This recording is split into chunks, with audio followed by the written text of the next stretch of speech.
ஓ இதுவா? இதுதான் நம்ம ப்ரோகிராமோட மாஸ்டர் பிளான். ஓகே ஓகே தென்றல். ஒரு சரி நிமிஷம். ஓகே. அப்புறம் எப்போ? சித்து, கம் டு மை கேபின்.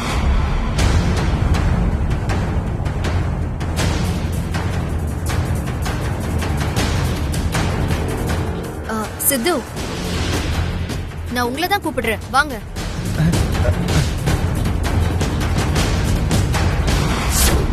மவன எங்க இனிமே அந்த சிவானி கூப்பிட்டான்னு அவ பின்னாடியே நீ போனது வெச்சுக்கோயேன். போக மாட்டேங்க. தொலைச்சிருவேன் ஐயோ உன்னை. வலிக்குது. மவனே, அம்மா வாடா.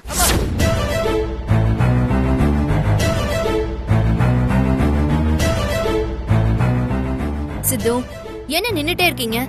வாங்க. சித்து, நான் கூப்பிட்டுக்கிட்டே இருக்கேன், நீங்க செல்ல மாதிரி நின்னுட்டு இருக்கீங்க. வாங்க. எதுக்கு மேடம் கூப்பிடுறீங்க? என் கேபினுக்கு வாங்கன்னு சொன்னேன். வாங்க. ஐயோ இவங்க பாட்டுக்கு கூப்பிட்டுட்டு போயிடுறாங்க. ஏங்க, கேபினுக்கு தானே கூப்பிடுறாங்க. போ. ஆனா ஆபீஸ் வேலையை மட்டும் தான் செய்யணும். அவன் ஆபீஸ் வேலையை தவிர மத்த எல்லா வேலையும் செய்யறான். கேட்டுச்சா? இல்ல போல. ஐயோ உன்னை பிளெஸிங் பண்ற மச்சான். இனிமே வாயை திறந்து பேசுன பிச்சிருவேன் மவனே.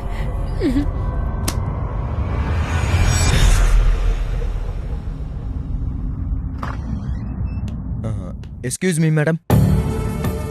கமெண்ட் சித்து. சொல்லுங்க மேடம். என்ன சித்து சார், நான் கூப்பிடுறேன், ரொம்பவே யோசிக்கிறீங்க. என்ன விஷயம்? மேடம் நீங்க தென்றலை கிண்டல் பண்றதுக்காக என்கிட்ட பழகுறீங்க. அது தென்றலுக்கு சுத்தமா பிடிக்கல. அதுக்காக என்னால தென்றலுக்கு பிடிக்கிற மாதிரி எல்லாம் பழக முடியாது சித்து. யாருக்காகவும் என்ன நான் மாத்திக்கவும் முடியாது. ஓகே, நம்ம 2 பேரும் வெளியில போகணும். எனக்கு கொஞ்சம் பர்சனலா வேலை இருக்கு. கிளம்புங்க சித்து. மேடம் என்ன? இல்ல ஆபீஸ் வேலையை மட்டும்தான் செய்யணும், உங்க பர்சனல் வேலையெல்லாம் செய்யக்கூடாதுன்னு தென்றல் ஸ்ட்ரிக்டா சொல்லியிருக்காங்க. ஹலோ, எங்க பாஸ் நான் சொல்றதை தான் நீங்க கேட்கணும்.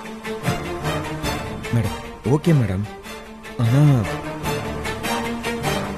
இந்த ஆனா அவன கதையெல்லாம் எனக்கு வேண்டாம். நான் தென்றலை கூப்பிடுறேன். இப்பவே இதுக்கு ஒரு முடிவு கட்டுறேன். அதெல்லாம் ஒண்ணும் வேண்டாம் மேடம். மேடம் பேசாம விடுங்க மேடம். வேண்டாம்.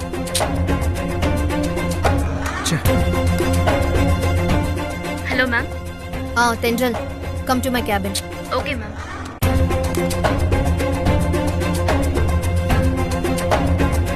என்ன மேடம் சொல்ல சொல்ல கேட்காம நீங்க பாட்டு பண்ணிட்டு இருக்கீங்க. வெயிட் பண்ணுங்க சார், வருவாங்க. Excuse me ma'am. கமெண்ட். சொல்லுங்க மேம். தென்றல், சிதுவை நான் வெளியில கூட்டிட்டு போகணும்னா உங்ககிட்ட பெர்மிஷன் வாங்கணுமா?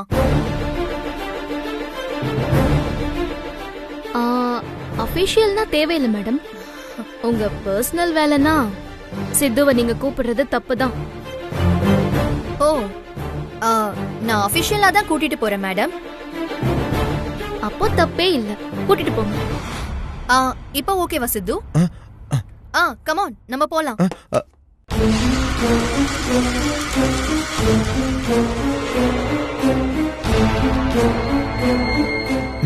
வாங்க.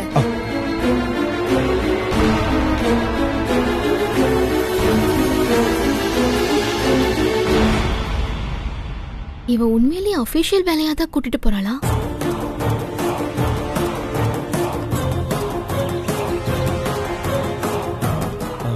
மேடம் கார் சாவி கொடுங்க, கார் எடுத்துட்டு வரேன்.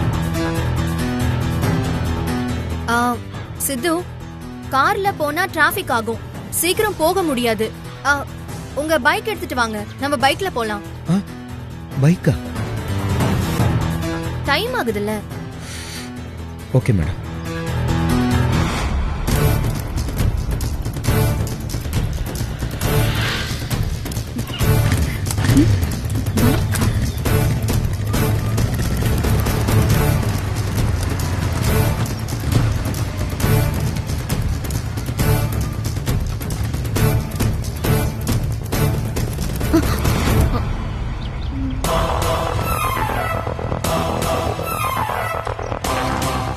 சித்து மேடம் ஒரு நிமிஷம்.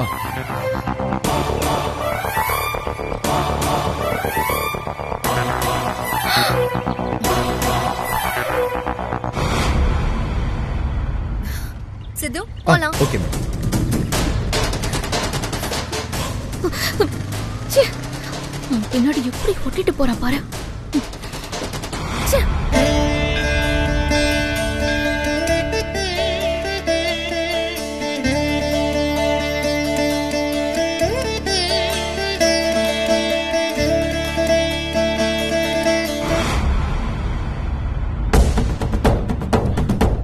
உனக்கு நான் எத்தனை அபிஷேகம் பண்ணியிருக்கேன், எத்தனை ஆராதனை பண்ணியிருக்கேன். ஒவ்வொரு திருவிழாவிலையும் தங்கத்துல கிரீடம், தங்கத்துல ஆரம், வைர நெக்லஸ்ன்னு எத்தனை காணிக்க செலுத்தி இருக்கேன். ஆனாலும் என்ன பிரயோஜனம்? அநியாயமா என்னை இப்படி ஏமாத்திட்டியே. ஜாதகம் சரியில்லாத ஒருத்திய என் வீட்டுக்கு மருமகளா அனுப்பி என்னை இப்படி சோதிக்கிறியே, இது உனக்கே நியாயமா? நியாயம்தானே?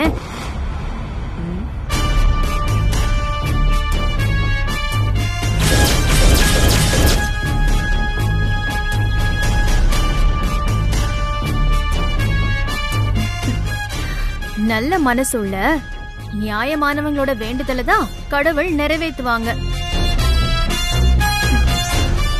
உங்கள மாதிரி அநியாயம் பண்றவங்களுக்கு இப்படித்தான் கடவுள் ஏடா கூடமா ரிசல்ட் கொடுப்பாரு. இதுக்குதான் நான் உங்ககிட்ட பல தடவை பலவிதமா புத்திமதி சொன்னேன். கொஞ்சமாவது நல்லவங்களா மாறுங்கன்னு. கேட்டீங்களா மாமியாரே? நான் எப்பவும் திமிராதான் இருப்பேன், யாராலையும் என்ன மாத்த முடியாது, யாருக்காகவும் நான் மாற மாட்டேன்னு ஆடம் பிடிச்சிங்க. அதான் ஆண்டவன் உங்களை அடக்கிட்டாரு. ஏய், எல்லாம் தெரிஞ்சும் நீயும் அந்த தென்றலும் சேர்ந்து சதி பண்ணி என்ன ஏமாத்திட்டீங்கல்ல? நாங்க எங்க ஏமாத்தனோம், நீங்களா தானே ஏமாந்தீங்க. நாங்க கல்யாணம் நடந்தா நிலா உங்ககிட்ட மாட்டிக்குவான்னு பயந்தோம். எங்களையும் மீறி கல்யாணத்தை நடத்தி நிலா கிட்ட நீங்க மாட்டிக்கிட்டீங்க. செம காமெடியில மாமியாரே. நக்கல் பண்றியாடி?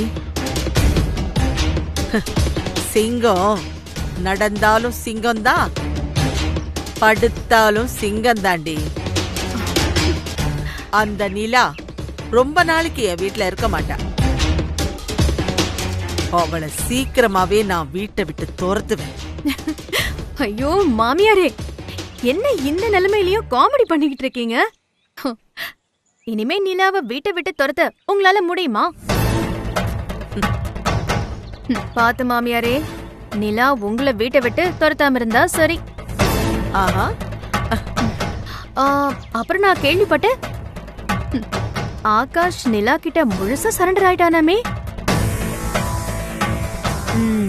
அப்புறம் எப்படி நீங்க அவனை மீறி நிலாவை வீட்டை விட்டு அனுப்ப முடியும்?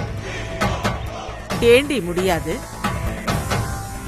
அந்த நிலா என் பேரன் கூட சந்தோஷமா வாழ்ந்துருவாளா, இல்ல அவளை நான் வாழ விட்டுருவேனா?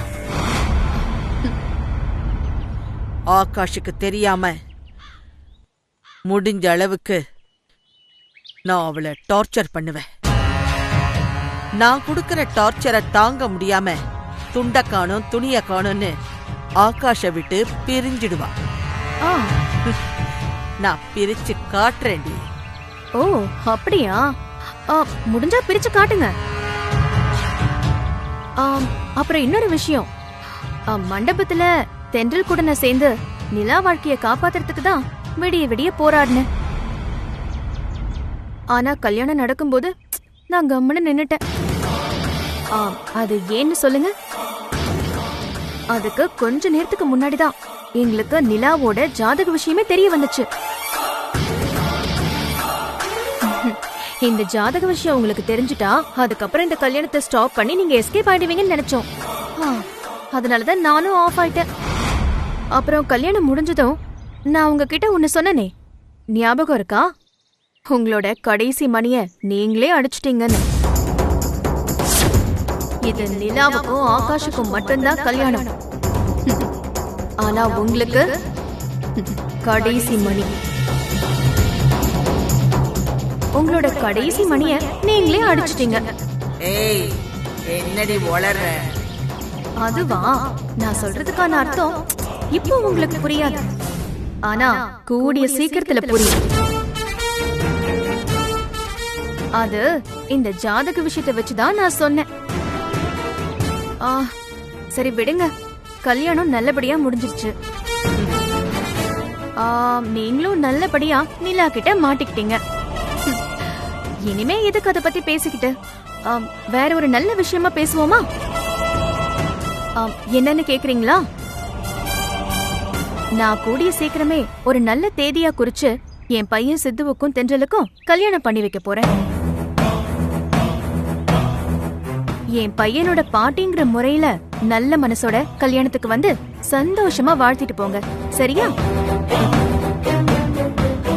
ஏய், ஆகாஷுக்கும் தென்றலுக்கும் நடக்க இருந்த கல்யாணத்தை நீதானே தடுத்து நிறுத்தின. இப்ப சொல்றேன்டி, நீ ஆசையா நடத்தி வைக்க போற உன் பையன் கல்யாணத்தை நான் நிறுத்தி காட்டுறேன். எப்பவுமே நீதான் ஜெயிச்சுக்கிட்டு இருக்கேன்னு நினைக்கிறல்ல, இந்த தடவை உன் பையன் கல்யாணத்தை நிறுத்தி நான் ஜெயிச்சு காட்டுறேன்டி. இது சவால். முடிஞ்சா ஜெயிச்சு காட்டுங்க மாமியாரே, இது சவால்லாம் இல்ல. ரொம்ப சந்தோஷமா தான் சொல்றேன். ஏன்னா இது சாதாரண கல்யாணம் இல்ல, இந்த சாரதா பையனோட கல்யாணம். முடிஞ்சா என் பையன் கல்யாணத்தை நிறுத்தி காட்டுங்க. வரட்டுமா மாமியாரே?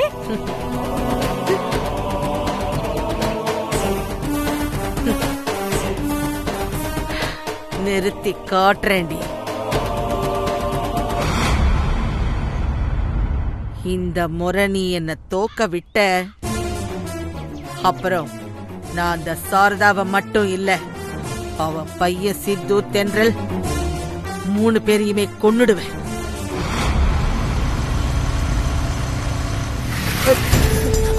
மேடம், நீங்க என் மேல மோதிடக்கூடாதுன்னா ஸ்பீட் பிரேக்கை பார்த்து ஸ்மூத்தா பிரேக் போடுறேன். அப்படி இருந்து என் மேல இப்படி வந்து மோதிட்டு இருக்கீங்க. சோ வாட் சித்து, என்ன மாதிரி ஒரு அழகான பொண்ணு பின்னாடி உட்காந்துட்டு வரும்போது அவ பாடி நம்ம மேல டச் ஆகாதா? அதுக்கு ஏதாவது சான்ஸ் கிடைக்காதான்னு அவன் ஸ்பீட் பிரேக்கரை தேடி தேடி வண்டி ஓட்டுவான். நீங்க என்னடானா கோச்சுக்கிறீங்க. எங்கெல்லாம் ஸ்பீட் பிரேக்கர் இருக்குன்னு தேடி தேடி ஓட்டுங்க சித்து. மேடம் சும்மா இருங்க மேடம், நான் மத்தவங்க மாதிரிலாம் கிடையாது, ரொம்ப டீசன்ட். அதனாலதான் எனக்கு உன் மேல இவ்ளோ crush. Madam madam please madam, எனக்கு ஒரு மாதிரி அன்ஈஸியா இருக்கு. ப்ளீஸ் தயவு செஞ்சு கொஞ்சம் புரிஞ்சுக்கோங்க. என்னால புரிஞ்சுக்க முடியாது, நான் இப்ப புரிஞ்சுக்கிற முடியும் இல்ல. மேடம் இப்ப எங்க போகணும் சொல்லுங்க. பக்கத்துல ஒரு ஓபன் ரெஸ்டாரண்ட் இருக்குல்ல, அங்க போலாம்.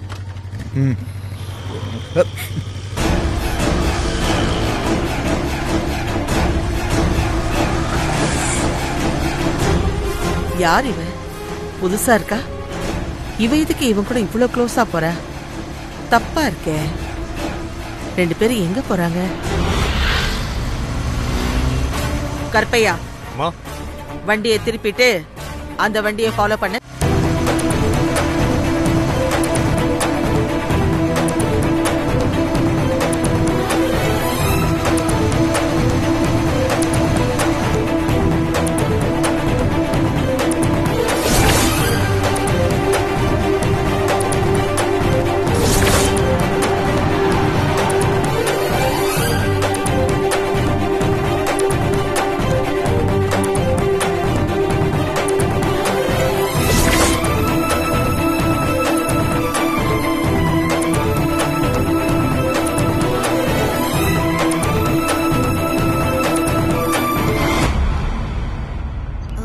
Madam order please.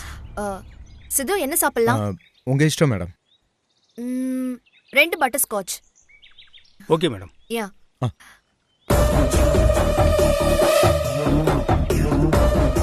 Madam order please. ஒரு filter coffee. Okay madam. Okay fine. நம்ம செல்ஃபி எடுத்துக்கலாமா? அதெல்லாம் ஒன்றும் வேண்டாம் மேடம்.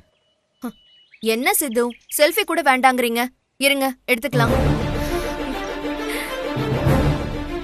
எதுக்கு மேடம் இதெல்லாம்? இட்ஸ் ஓகே சித்து.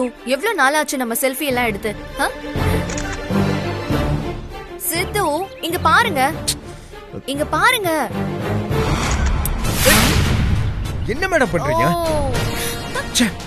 அடப்பாவி, இவனை நம்ம இத்தனை நாளும் இந்த பொண்ணையும் பால் குடிக்குமான்னு நினைச்சிட்டு இருந்தோம். ஆனா இப்படி ஒரு வேலை பார்த்துக்கிட்டு இருக்கா. ஷிட், பிளர் ஆயிடுச்சு சித்து. நீ எதுக்கு ஷேக் பண்ண?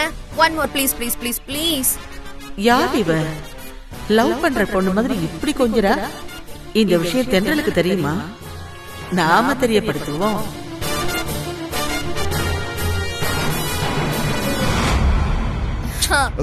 மேடம் அதெல்லாம் ஒன்றும் வேண்டாம் மேடம். சித்து, நீங்க இன்னும் மாறவே இல்லையா? எவ்வளவு நல்லா இருக்கு. ஏய் ப்ளீஸ், பிளர் ஆயிடுச்சு. ஒரே ஒரு ஒன் மோர் வா.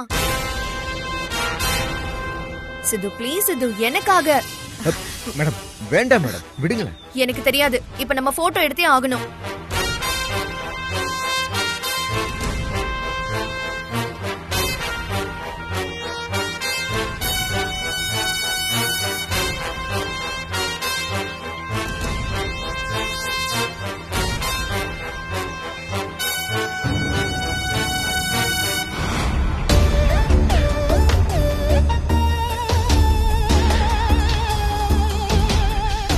என்ன இவ இன்னும் இத பார்க்காம இருக்கா?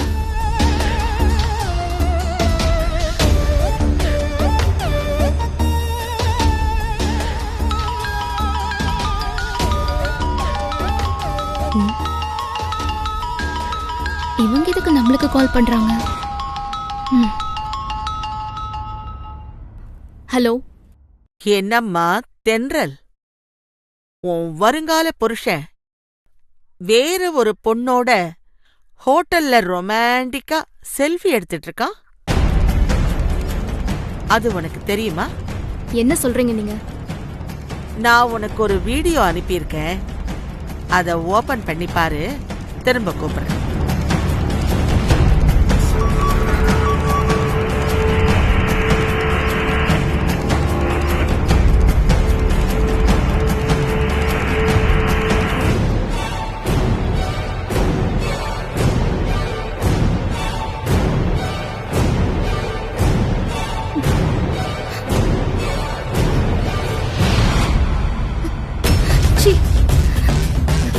சிவானி இதுக்குதான் அவனை கூட்டிட்டு போனாளா? அவ அடங்கவே மாட்டேங்கிறாளே. இருக்கட்டும், அவளுக்கு இன்னைக்கு இருக்கு.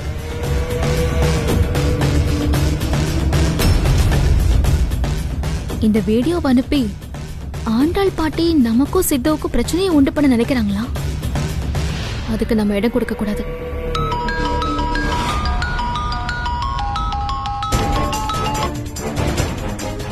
சொல்லுங்க. என்ன சொல்லுங்கன்னு ரொம்ப சாதாரணமா சொல்ற. அந்த வீடியோவை பாத்தியா இல்லையா? பார்த்தேன். பாத்துமா இப்படி அமைதியா இருக்க? இந்நேரம் அதிர்ச்சியில உன் இதயம் வெடிச்சு மேல போய் சேர்ந்திருப்பன்னு நினைச்ச. இங்க பாருங்க, அந்த பொண்ணு எங்க எஃப்எம்மோட சிஇஓ. பேரு சிவானி. மும்பை கல்ச்சர்ல வளர்ந்தவங்க. அவங்க எங்க ஆபீஸ்ல இருக்கிற எல்லா பசங்க கிட்டயும் இப்படிதான் கேஷுவலா பழகுவாங்க. அத பார்த்து நான் ஏன் அதிர்ச்சி ஆகணும்? அப்போ உண்மையிலேயே நீ அதிர்ச்சி ஆகலையா? அதானே சொல்லிட்டு இருக்கேன். என்ன இத வச்சு எனக்கும் சித்துக்கும் பிரச்சனையை உண்டு பண்ணலாம் ட்ரை பண்றீங்களா? உங்க கனவு பலிக்காது. போய் வேற வேலை இருந்தா பாருங்க. சும்மா நடிக்காதடி. அந்த வீடியோவை பார்த்து உன் மனசு இப்போ படபடான்னு அடிச்சுக்கிறது எனக்கு நல்லாவே புரியுது. பாத்துமா, இந்த சித்துவோட அப்பா, அதாவது என் பையன் கண்ணனுக்கு 2 பொண்டாட்டி. அதே மாதிரி அப்பனை ஃபாலோ பண்ணி புள்ளையும் 2 கல்யாணம் பண்ணிட போறான். என்னடி சத்தத்தையே காணும்? நான் சொல்றபடி நிஜமாவே உன் வருங்கால புருஷன் அவன் அப்பன மாதிரியே 2 கல்யாணம் பண்ணிக்க போறானோன்னு பதட்டமா இருக்கா? அதெல்லாம் ஒண்ணும் இல்லையே. சித்துவோட அப்பா ஒன்னும் விருப்பப்பட்டு 2 கல்யாணம் பண்ணிக்கல. அவர் அப்படி ஒரு சூழ்நிலைக்கு தள்ளினது நீங்க தானே. அந்த மாதிரி சூழ்நிலை நிச்சயம் சித்துக்கு வராது. ஒருவேளை வந்துச்சுன்னா? ஏன்னா சில பேருக்கு 2 பொண்டாட்டி அமையறதெல்லாம் பரம்பரை வியாதி மாதிரி. அப்படியா? அப்போ நீங்க சொல்ற லாஜிக் படி பார்த்தா உங்க ஹஸ்பண்டுக்கும் 2 பொண்டாட்டி இருக்கணும்ல. சீக்கிரமா வீட்டுக்கு போய் அருணாச்சலம் தாத்தா கிட்ட அவரோட இன்னொரு பொண்டாட்டி யாரு, அவங்க எங்க இருக்காங்கன்னு கேளுங்க. போங்க.